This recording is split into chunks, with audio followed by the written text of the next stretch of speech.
अगर श्रीमत पर चलेंगे तो पुरुषार्थ में खड़े रहेंगे, नहीं तो क्या होगा?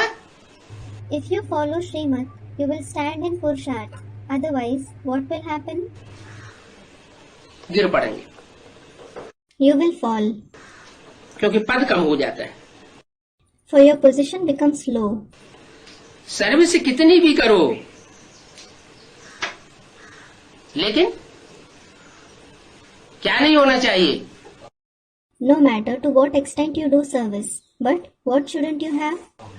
अहंकार नहीं होना चाहिए कि मैंने सेवा की। You shouldn't have ego. I did the service.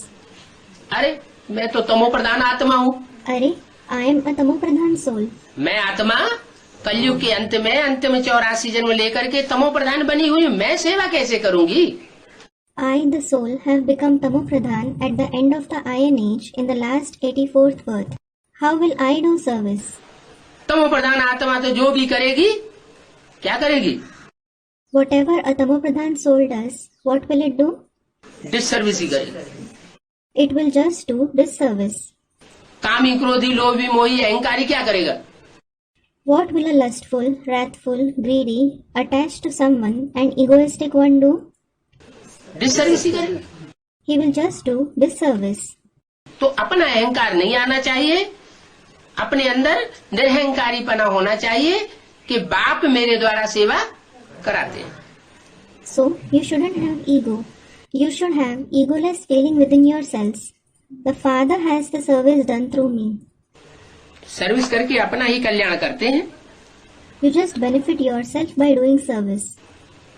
अगर हमने सर्विस की भी है, बाप ने मुझे निमित्त बनाया भी है, तो कल्याण किसका होगा? Even if I have done the service, even if the Father has made me the instrument, who will be benefited? बाप का कल्याण होगा क्या? मेरा ही कल्याण होता है। Will the Father be benefited? Students, the children, I myself am benefited. मैं जास्ती service करता हूँ, ये अहंकार आने से गिर पड़ेंगे। You will fall by having this ego that you do more service. बाप कितना निरहंकारी है, बच्चों को देखना चाहिए। The children should see how egoless the Father is. सब पर रहम करते हैं। He has mercy on everyone. क्या कहा? What was said? निरहंकारी की निशानी क्या बताई? What was the sign of an egoless one that was mentioned? है? उनका कोई दुश्मन नहीं है। He doesn't have any enemy. निरहंकारी, Nirankari, निर्विकारी। He is egoless, incorporeal and viceless. जब उनका कोई दुश्मन नहीं है तो सबके ऊपर रहम करते हैं। When he doesn't have any enemy, he has mercy on everyone. तो हमको भी क्या करना चाहिए? So, what should we also do? सबके ऊपर रहम, हमारा कोई दुश्मन नहीं है। We should have mercy on everyone. No one is our enemy. सब आत्मा भाई, सब अपना पार्ट बजाए रहे हैं। All souls are brothers for each other.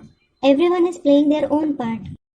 जो जैसा पार्ट बजाता है वो अपने लिए बजाता है। हमें किसी के प्रति देह में बुखार नहीं आना चाहिए, मन के अंदर बुखार नहीं आना चाहिए।